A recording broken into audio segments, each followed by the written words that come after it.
मित्रांनो, आज आपण बघूया अध्याय 9वा. ब्रह्मराक्षस, ब्राह्मण आणि शबर दाम्पत्याचा उद्धार. श्री गणेशाय नमः. जिथे शिवनामाचा गजर अहोरात्र असतो तिथे जन्म मरण संशय भय यांचे अस्तित्वच नसते. ज्या भक्तांना शिवनामाचा छंद लागलेला आहे त्यांनी कळी काळाचा जिंकलेले असते. जे शिवनाम घेण्यातच धन्यता मानतात त्यांची सर्व पापे जळून जातात. हे मनपूर्वक शिवभक्ती करतात त्यांचे जीवन सुखी होऊन त्यांचे इहपर कल्याण होते. जे शिवध्यानात मग्न असतात ते सद्भक्त खरोखरच धन्य होत. याची एक कथा सूत सांगतात. ब्रह्मराक्षस. सूत म्हणतात, वामदेव नावाचा एक महाज्ञानी व परम शिवभक्त ऋषी होता. तो अरण्यात वास करायचा. सर्वांगाला भस्म लावून एकटाच फिरायचा. इंद्रियांवर संपूर्ण नियंत्रण प्राप्त केलेला तो महान ऋषी नेहमी मौन व्रत धारण करून असायचा. निराहार राहून तो सर्वत्र निर्हेतुक हिंडायचा. एके दिवशी अरण्यातून भटकताना एक महाभयंकर ब्रह्मराक्षस त्याला खाण्यासाठी त्याच्या अंगावर धावून गेला. त्या ब्रह्मराक्षसाचे कपाळ शेंदुराने माखलेले होते. त्याच्या मुखातून भली मोठी जीभ बाहेर आली. त्याचे डोळे निशासारखे असून तो तहानभुकेने व्याकुळ झालेला होता.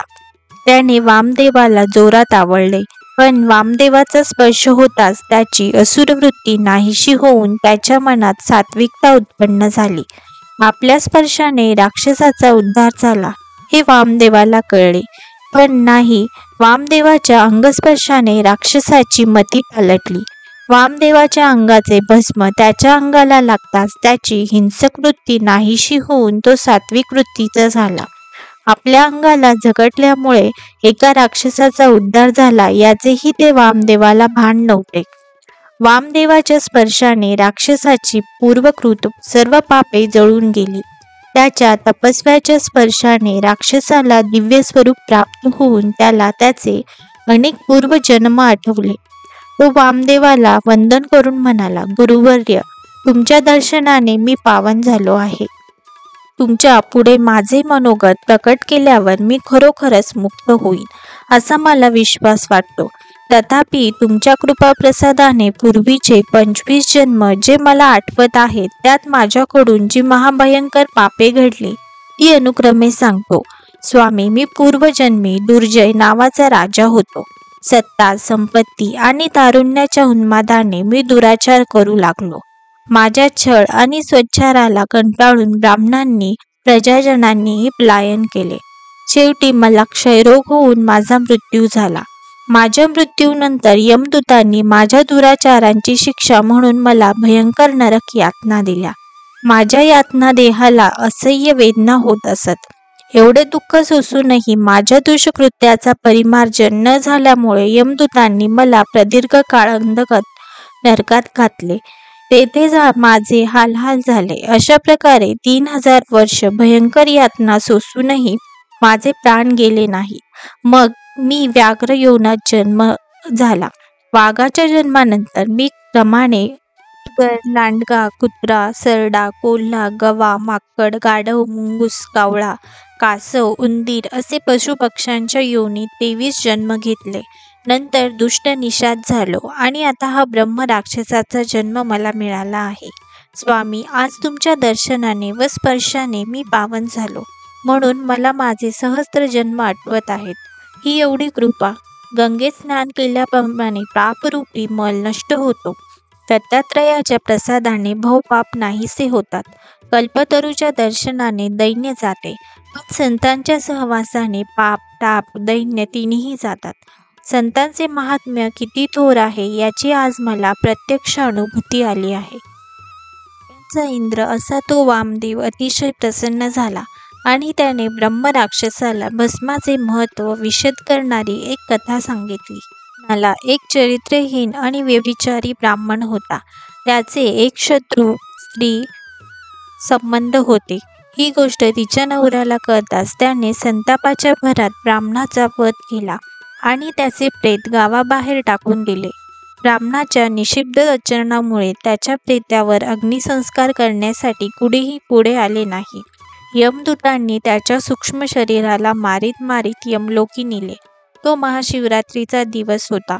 शंकराच्या दर्शनासाठी लोकांची शिवालयात गर्दी झाली होती. त्या प्रांगणात चिताभस्म विखुरले होते. एक कुत्रा येऊन तेथे बसला होता, त्यामुळे त्याच्या अंगाला भस्म लागले. थोड्या वेळाने कुत्रा ब्राह्मणाच्या प्रेतापाशी गेला. त्यावेळी कुत्राच्या अंगाचे भस्म प्रेताचं लागताच सद्भस्म प्रभावाने ब्राह्मणाची सर्व पापे जळून गेली आणि यमदूतांनी त्याला नरकाबाहेर काढले.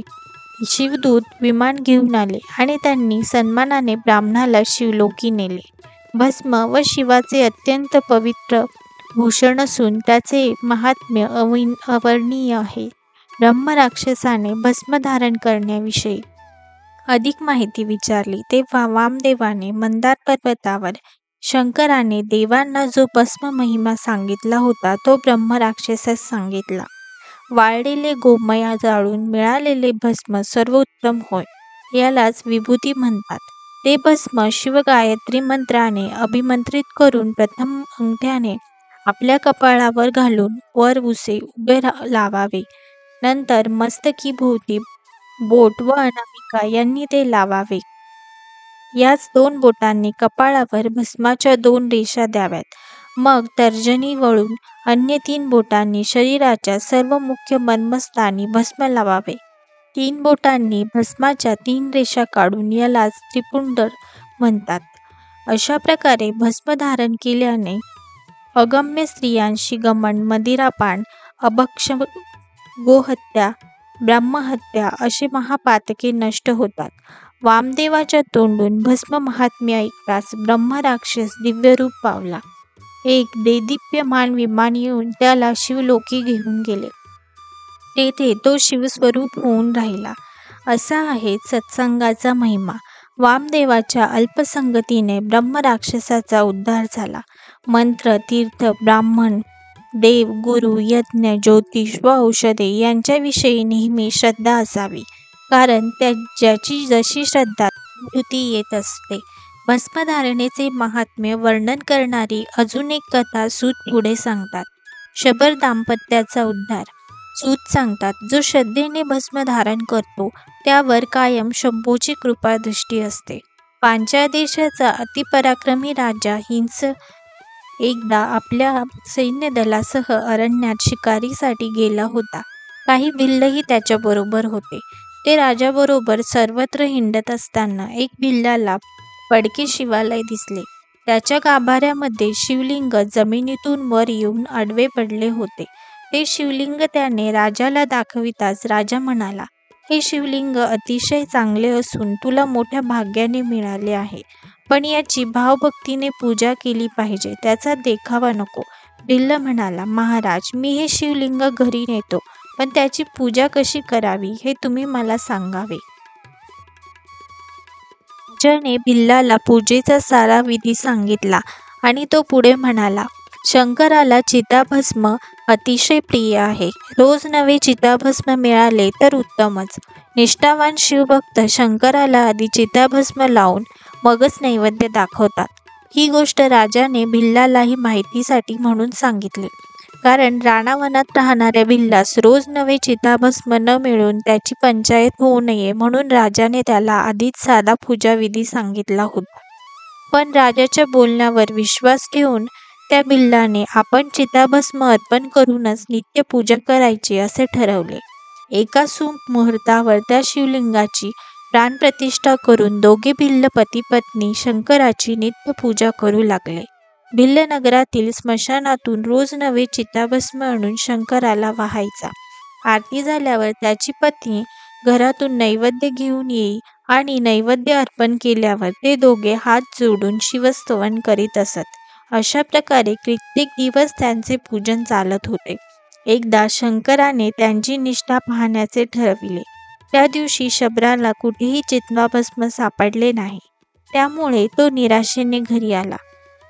तेच चिताभस्म शंकराला वाहून तुम्ही यथाविधी सांबण पूजा करा असे सांगितले. शंकराचे स्मरण करून तिने स्वतःच्या वस्त्रांना अग्नी लावला. ती अग्नीत जळून भस्म झाली. आपल्या आराध्य दैवतेच्या पूजेत खंड पडू नये म्हणून तिने आत्मसमर्पण केले.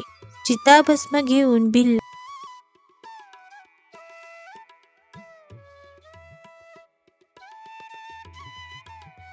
पूजास्थानी आला आणि आसन मांडून त्याने शंकराची पूजा केली. त्याने शंकराला चिताभस्म वाहिले आणि तो नैवेद्याची वाट पाहू लागला. शबराचा एक नियम होता की तो शिवपूजन करताना कधीही उठत नसे. त्याची पत्नी नैवेद्य घेऊन येत असे. त्या दिवशी तो शिवपूजेत इतका निमग्न झाला होता की आपली पत्नी आज हयात नाही याचेही त्याला स्मरण नव्हते. शंकराचे एक वैशिष्ट्य म्हणजे तो सर्व अपराध क्षमा करतो, पण नैवेद्याला उशीर झालेला त्यांना सहन होत नाही. तसे झाल्यास तो रागवतो. हे शबराने ऐकले होते. तो आपल्या पत्नीला सवयीने हाक मारू लागला. नैवेद्य आणण्याविषयी सांगू लागला. तर काय आश्चर्य, हाकेसरशी त्याची पत्नी नैवेद्य घेऊन उभी राहिली. ती अप्सराप्रमाणे दिव्य रूप झाली होती. त्या दोघांनी हात जोडून शंकराला वंदन करून त्याचे मनोभाव स्तवन केले. शबराचेही रूप पालटून तो शिवभक्त शबर शंकरासारखा दिसू लागला होता. तेवढ्यात एक दिव्य विमान आले. त्यातील शिवगणांनी शबराला व त्याच्या पत्नीला सन्मानाने विमानात बसवून शिवलोकी नेले. हे वृत्त सिंहकेतूला कळताच त्याला आश्चर्य वाटले. तो म्हणाला, मी त्या शबराला चिताभस्माने शिवपूजन कर असे विनोदाने सांगितले होते, पण त्यावर विश्वास ठेवून शिवभक्ती केल्याने त्याला केवढे श्रेष्ठ फळ मिळाले. धन्य धन्य तो शबर, धन्य धन्य ती शबरी, धन्य त्यांचा निस्सीम भाव. एकनिष्ठ शिवभक्तीशिवाय शंकर प्रसन्न होत नाही हेच खरे. ह्या घटनेतून प्रेरणा घेऊन सिंहकेतू राजालाही शिवभक्तीचा छंद लागला. तो शिवलीला अमृत ग्रंथाचे श्रवण, शंकराचे भजन पूजन, शिवप्रित्यर्थ सोमवार प्रदोष, शिवरात्र व्रतांचे आचरण, दानधर्म करणे, सन्मानाने वागणे यात धन्यता मानू लागला. त्यामुळे शंकराची प्रसन्नता लाभून त्याच्या जन्माचे कल्याण झाले व अंती तोही शिवलोकी गेला. असा हा शिवमहिमा अपरंपार आहे. फलश्रुती. या अध्यायाच्या पठणाने पूर्वजन्मातील धागेदोरे जुळून ऋणानुबंध फिटतील, पूर्व पापांचा नाश होईल.